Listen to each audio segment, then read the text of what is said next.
Hello, Erika. I'm very Hi. happy to have you today, even if you couldn't make it physically, to have you at this seminar, Talking Emotions. I've presented you to the public before starting this video, Okay, so good, good, good. Okay, okay. Well, thank you for having me. And I just want to say to everybody there that I'm really sorry I couldn't be there in person. I would so love to come, and I hope we can arrange that for the future. But we were able to sneak in this little video interview, and so I hope you find something useful here, and I hope we get a chance in person to follow up more. What got me interested in meditation was my own personal experience that had absolutely nothing to do with my scientific research. In fact, meditation has a role in my scientific work now, but originally it was a parallel path. I had the path of my science, which was on facial expression and emotion, emotions and health, and we could talk about that if you'd like. Um, then there was this path of my personal practice, my personal life, and meditation was in that realm. And I started meditating for stress reduction. I was in graduate school and it was stressful, and I was working with Paul Ekman, and that was a high pressure scientific environment, and it was actually a therapist who had suggested to me that I might try meditation for stress relief. So at the time, this was 1989, 1990-ish. I, actually I got a book, Sogyal Rinpoche's The Tibetan Book of Living and Dying, which was just come out at that time and was very popular. And I started reading that and really learned a lot about meditation from that, tried things out via self-instruction, then started taking classes, and I got more and more interested and involved in it because it worked. It made a difference in how I experienced stress, how stressed I got, my ability to kind of slow the process down and impose some degree of willfulness and choice about how my emotions went a little bit, not just be at their bidding all the time. So I right away in my own life noticed a relationship between meditation and emotion. I lived it. I saw how meditation affected my emotions. But I didn't bring that into the scientific realm until about the year 2000, 2001. okay. And but meditation changed my life. It changed, and I'm not talking about a spiritual thing. I'm talking about a practical thing. That learning how to stabilize the mind, relax, focus attention, and open the heart had a fundamental impact on my emotional life and made me happier. So that was compelling to me as an emotions researcher, which is why I ended up getting involved in doing research on it. But just as a human being, that's why. So the more I practiced meditation, and I got deeper and deeper into it, I've been doing it, now for 27 years. It's when I was early on learning it, the more I got into it, the more I realized I wanted to understand more about the philosophy behind it. And there's a lot of interesting things in Buddhist psychology that provide a framework for working with emotions in your daily life. So anyway, I had parallel paths for a long time. And then in about the year 2000, meditation intersected with my scientific life, which was really wonderful and really satisfying. And there's been a lot of that ever since. I think it changes the sort of a whole bunch of things in you psychologically. It can help you become more relaxed and more clear thinking. The reason it helps you do these things is because you're practicing exercises with your mind that reinforce these skills. It's not magical. It's not mystical. It doesn't involve God. Whether almost every world religion involves some kind of meditative practice, but engaging in meditation doesn't need to be a religious thing. For some people it is, for others it's not.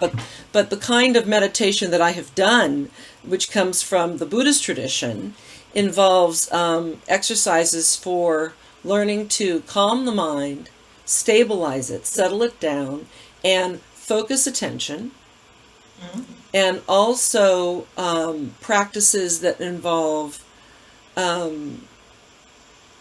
learning how to change your connection with yourself and other people by recognizing fundamental similarity between all of us. You know, there's this notion of common humanity that's part of compassion training. That's just like that, recognizing that in spite of all the superficial differences among us, where we live, where we're from, what age we are, sex, color, sexual orientation, all these things, that fundamentally we're much more alike than we are different. And that understanding that and really working with that and getting that can really shift everything in your relationships with other people, because you realize how much you share with that other person, and that you understand what it's like to suffer, and that you share that with them, and that you understand what it's like to be happier. And that kind of connection that you build up, and this open-heartedness really can play a huge role in counteracting certain kinds of destructive emotional responses. The more connected you are to others and feel that their well-being is relevant to yours and like yours, it's harder to be cruel. In the moment of anger, you know, in a personal conflict, you, if you have been reinforcing through practices, this is the kind of a meditation practice, that you wish that this other person be happy and not suffer, and that you're cultivating love and kindness for them, it gets a lot harder to throw those daggers at them, you know, that anger can do. That doesn't mean you might not feel anger. And this is the key with the work, that you can do a lot of work with emotion with meditative practices. In fact, I teach a class called Working with Emotions. It's a meditation class that's focused, that brings this stuff together experientially. So, but just to say, when you're actually doing meditation, just as you can be sitting there focusing on the breath, you can be doing exercises that help you reinforce certain people, your relationships with certain people, and remembering, you know, you actually picture them. You might use imagery or phrases to reinforce that you wish them well, you know, and you want them to be happy just like you want to be happy, and you don't want them to be in pain. You know, because think of how we can be really mean and angry with the people we love the most. So it's not hard to decide that you want to work with someone like that. The practices when you're expanding your practice, you start inviting people into that kind of work. Instead of dealing with a loved one like a partner, a child, a parent, you can bring up the, you know, frustrating coworker into your practice.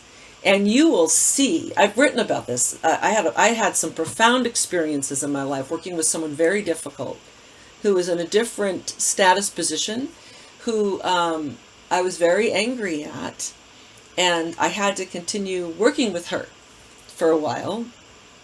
And so I brought her into my practice, and I kept practicing loving kindness for her at the advice of one of my meditation teachers. And I had enough experience with these things at the time to realize, okay, why not? Nothing else is working, you know, and I don't want to be miserable. And I've been meditating for a while. I knew that this was supposed to work, so I'll try it. It's like an experiment. In fact, meditative practice is very much, or meditation is very much like science, in that it's based on observation, trying things out. So I tried it out for weeks and weeks, and it fundamentally shifted that relationship. Now, I'm digressing a little bit, but I think I need to make this point. This is real important. When people ask if you do practices like that for somebody, can it change them? How can it change them, you know? And what I say is, no, it changes you, because you're doing it with your own mind. And then you bring that in to your world. And if that world involves a social relationship with somebody else, we know that all relationships are dynamic. Each person brings something to it. So we were doing a lot of this, right? If suddenly I'm bringing something different to it that's softer, you know, it's not going to be this anymore. It's going to change our whole dynamic. So you can change somebody else in that you can change the situation that you place the two of you in. What they do with it is up to them. You know, so when I talk about how these sorts of practices can change a relationship, it's not because there's magical fairy dust that happens when you invoke, all these deities. If that's what you want to work with, that's fine. But what I'm saying is, no, it changes you. It changes your emotionality, and thereby it'll affect the dynamic that you have with the other person. So it's a very practical thing that you can implement right away.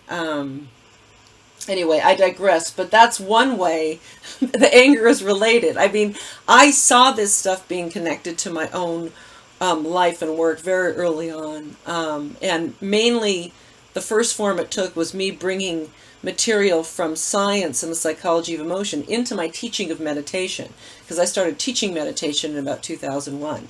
And integrating the perspectives that we know from psychology with material from Buddhist psychology and meditative practices. There's nothing about it that doesn't work together, and it was through that recognition of how these things work together and complement that I actually got involved in efforts to bring that meditation into research on emotion. Ironically, my first entree to that came through Paul Ekman, because I was way deep into meditation practice, when I was a graduate student, going into it, but that had nothing to do with my work with him on facial expression. But in the year 2000, I was visiting with Paul, and I got my PhD in 94, but we were close. I would see him every time I was back in California. And so I was back in California visiting one Christmas, I think it was 1999, and we were having a little meeting in his office, and he said, well, guess what? I've been invited to go to a meeting with the Dalai Lama. And that kind of blew me away, because Paul was sort of the opposite of the Buddha. He wasn't into that kind of thing, He was like the silverback scientist, really dominant, skeptical, but he was going at the invitation of Richie Davidson, the affective neuroscientist who had been very involved in the crossover between Buddhism and psychology, which was starting to form in the 90s.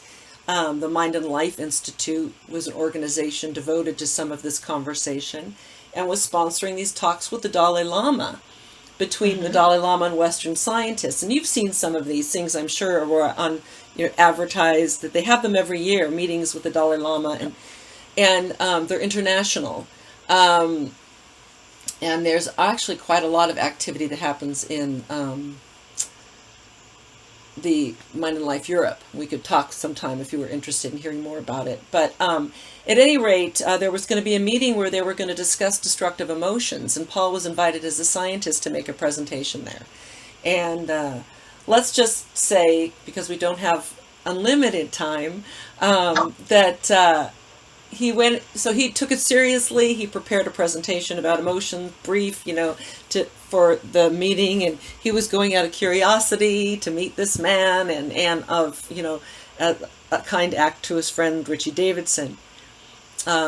He told me it was going to happen several months later. Well, cut to several months later, when I was living in Virginia. That's why I came to California to visit. I was a professor at the College of William and Mary in the state of Virginia.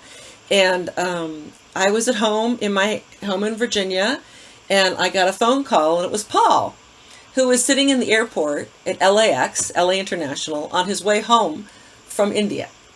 And he was euphoric. He was like, oh my God, you wouldn't believe what happened to me. He was talking about the meeting with the Dalai Lama. And he had this experience that was like, what amounts to almost a conversion experience. Not that he converted to Buddhism at all, no, but that he suddenly realized the overlap between these approaches and what could be gained from meditation. And, meeting this extraordinary man was pretty impactful too, meeting the Dalai Lama. But from that meeting, what came from it was this idea of developing some training program that drew from ancient Eastern wisdom and practices and the best of scientific Western psychology and practice to come up with a training program, which ended up being the Cultivating Emotional Balance program, to help people be happier and more balanced. And the idea was that it would be secular, not be teaching Buddhism or anything like that. So after that, that's when I got recruited by Paul to help write the grant and with him and launch that project. And that was the first scientific endeavor connecting Buddhism or meditation and emotion that I got involved in. But what's interesting is my mentor in facial expression was actually the person who helped me connect those two paths of my life, which was happening already, but it that was it, the first event. So this is the most common thing you hear, on all the because the people I teach, most of the people I teach are busy people, and they're occasionally nice enough. You get people who are taking like breaks in their life or not working and can do it. But so I have two kinds of responses to that question of what do you say to someone who doesn't have enough time or thinks they don't have enough time. My first response is just to say, I understand. I've been there. I'm a very busy person. But my reaction here is when I hear people say, I don't have time to meditate, I say, I don't have time not to meditate. Because the change that I experience in how I move through my day, now that I know, when I have my meditation practice versus when I don't, it's profound. Even someone who's I've meditated now for 27 years, right? Mm-hmm. But, sometimes I have a really steady practice and occasionally it dips off.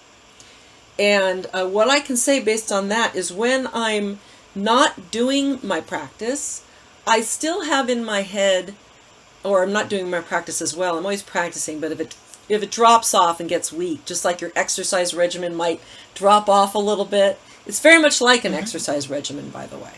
But if it drops off, I still maintain this knowledge that I've gained about myself and about emotions and about all those things from my years of practice and work. So that awareness of how my mind works, which we call metacognitive awareness, that stays.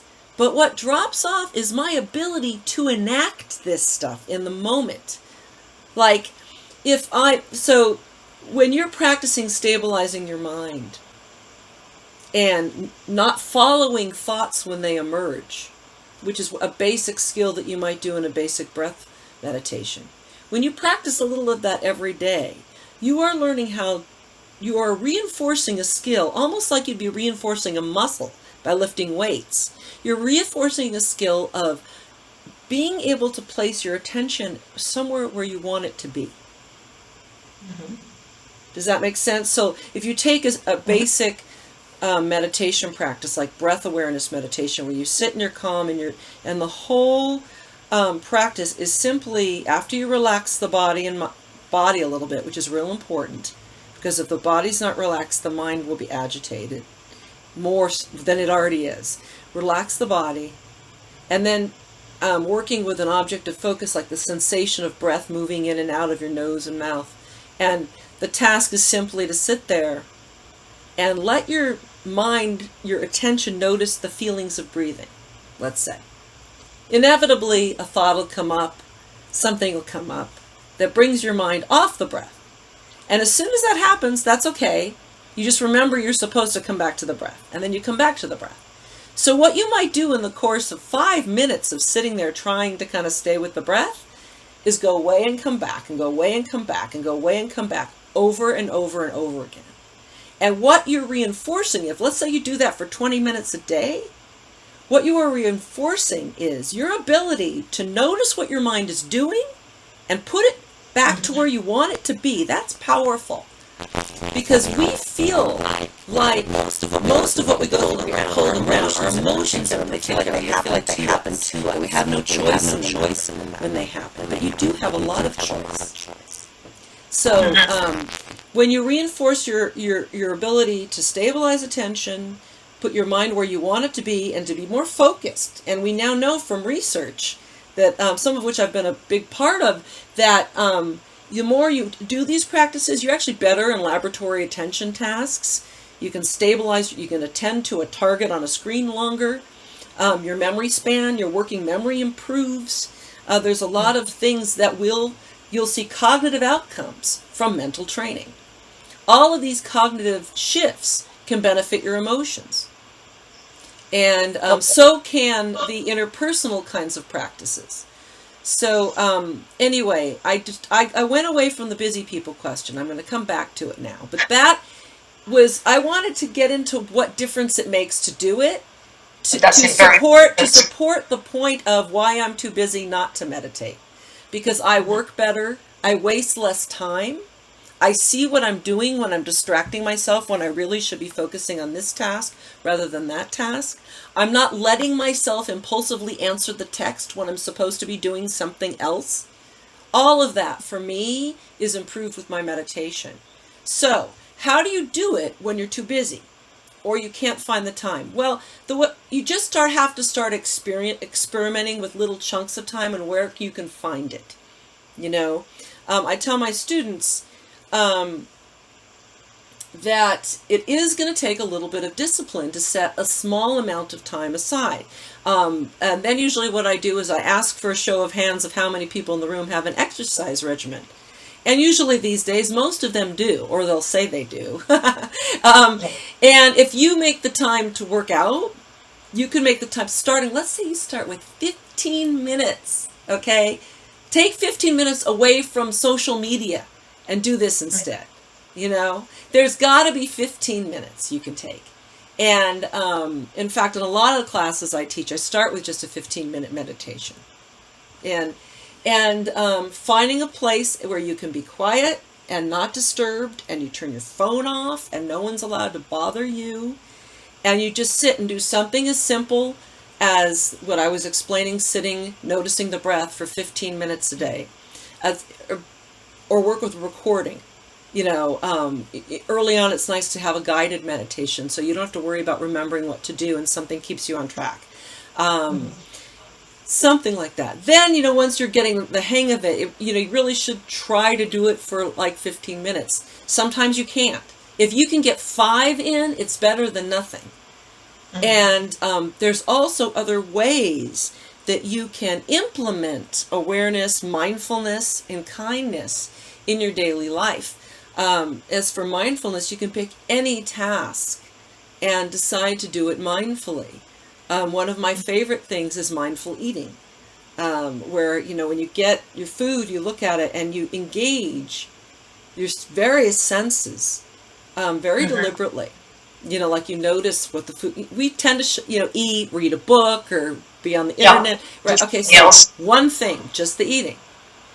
And eating is also seeing the food, smelling the food, tasting the food. So slowing the whole process down, really looking at it, smelling it, before you put it in, then mulling over the tastes.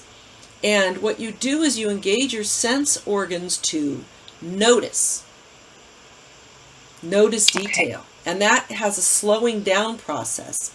Now, that practice of slowing down and noticing is a skill that's very useful to reinforce and transfer in your life. It keeps you in the moment and less projected ahead or behind where you are, which has a lot of value for your creative thinking, problem solving, task performance, generally. So you can do a task mindfully, whether it's eating or brushing your teeth. You know, if you actually bring mindfulness to brushing your teeth, you'll probably notice you always start on one side, and that maybe you don't do the other side as well. And there's all sorts of things. You can, you can wash dishes mindfully. Take time, feel the soap, the temperature of the water, the texture of the plate you might be holding. Any opportunities you have in life for grabbing moments like that. Or just stop. This is the big one. Stop. Just stop for a few minutes. Just stop. Whatever's going on. And if you're lucky enough in your office or somewhere to have a window, stop and stare out the window for a couple minutes. Okay.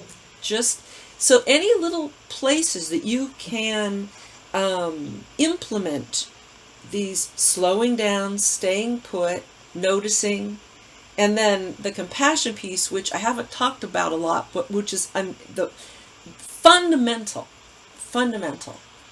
to this whole emotional balance thing and the anger thing, and I have talked about it, because the loving kindness, you can't sustain anger and cruelty, and you can't sustain even apathy in the presence of compassion.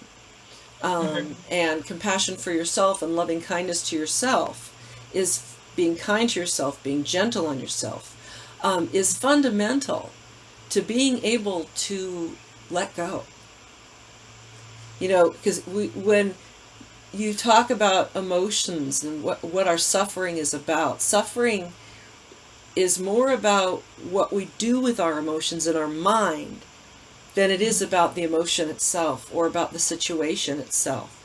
And so indeed there are really difficult things that can happen that create suffering, kind of universally, famine and disease and disasters and things like that, death of a partner. But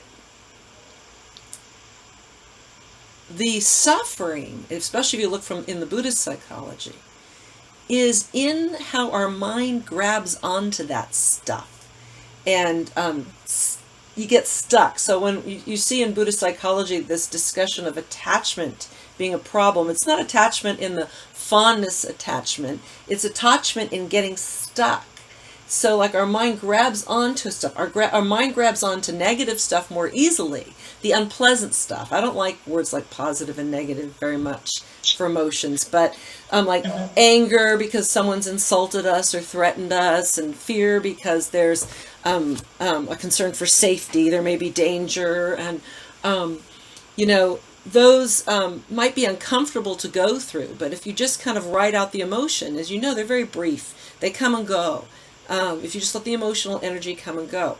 But the reason why we can be angry for a day or hours at least, or even minutes, is because our mind keeps going over it and over it and over it again, and thinking about, oh, damn, if I could have just thought of that thing to say to her, then I really would have gotten her back. You know, we create hours of misery for ourselves, and we know physiologically that's not healthy. Just like psychologically, it's not healthy. It's not good for the heart. It's not good for the soul, right? But we perseverate. So if you have worked on practices of kindness and compassion for yourself, and realizing that's just a way of taking care of yourself, and that me, just like everybody else out there, just wants to be happy and get through this thing called life and not suffer too much. If you've been rehearsing that through your meditation practice over and over again, and you're working with your skills of noticing what your mind is doing, and you see that you're taking this little argument you had with somebody and really letting it ruin your whole day, you can catch it right there. It's not like you might not start the process. It's hard to not get angry but you'll see you're doing it, and then remember, oh right, I don't want to suffer, because I'm just about to go into that never-ending cycle, and I don't want to do that. And that's the letting go. That's why the self-compassion is key to letting go. Yeah. I would love to come. I'm sorry I can't be there right now, and this is something for the crowd.